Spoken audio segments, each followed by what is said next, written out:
Selamat datang di tutorial tahapan deployment aplikasi pada Docker. Pada akhir video, kita akan mempraktekkan sampai aplikasi yang dideploy siap digunakan. Sebelum memulai, pastikan Docker dan plugin yang dibutuhkan seperti Docker Compose sudah terinstall di komputer atau server Anda. Setelah semua siap, silakan buka editor favorit Anda dan akses kedua file yang dibutuhkan, yaitu Dockerfile dan Docker Compose. Dockerfile adalah file teks berisi serangkaian instruksi untuk membangun image Docker. Dengan Dockerfile, kita bisa menentukan fungsi umum tingkat dasar seperti menginstal beberapa plugin dan dependensi suatu environment aplikasi semisal Ubuntu, Node, atau sebagai contoh, kita menggunakan Python sebagai basis pemrograman aplikasi yang nanti akan dideploy. Untuk direktori aplikasinya, kita buat di app dengan sintak workdir. Bisa juga menggunakan requirement lain yang tersimpan di file, salin menggunakan copy, dan jalankan perintah lainnya sesuai kebutuhan dengan perintah run. Setelahnya kita siap untuk membangun sebuah Docker image, gunakan perintah docker build double strip platform, diikuti operating system dan arsitektur yang akan digunakan. Min T, lalu tulis nama image dan diikuti tagnya. Tekan enter dan tunggu proses sampai muncul tulisan building finish. Selanjutnya buka Docker Compose, ditandai dengan format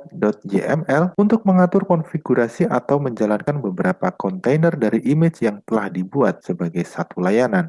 Perhatikan pada sintaks service, terlihat ada beberapa layanan kontainer. Sebagai contoh, kita membuat beberapa layanan terpisah seperti database beserta kelengkapannya, seperti nama, user, dan password. Kedua, layanan web untuk aplikasi. Ada tambahan konfigurasi seperti expose digunakan untuk membuka port dari kontainer agar dapat diakses kontainer lain melalui network internal. Dan ketiga, Nginx Proxy Manager sebagai layanan reverse proxy untuk memberi nama domain sementara. Perhatikan port yang digunakan, pastikan kondisinya free dan tidak terganggu oleh firewall. Untuk jumlah layanan ini, silakan sesuaikan dengan kebutuhan. Tambahkan juga definisi untuk volume dan networknya. Untuk menjalankan, ketikkan Docker Compose up min d agar berjalan di detached mode atau di latar belakang. Setelah sukses dijalankan, uji coba dengan mengakses dashboard proxy dengan browser kesayangan Anda melalui localhost dan port yang disiapkan sebelumnya. Jika berhasil, akan muncul halaman dashboard proxy. Login dengan kredensial default, ganti user dan password sebagai langkah standar keamanan. Langkah berikutnya adalah membuat domain lokal baru. Klik Add Proxy Host, isikan nama domain pada kolom forward hostname, isikan IP dan kontainer web aplikasi. Untuk mengetahuinya, buka kontainer web, pilih tab terminal, ketik perintah ifconfig atau IPA pada Ubuntu yang lebih baru. Salin IP yang muncul di bagian Ethernet,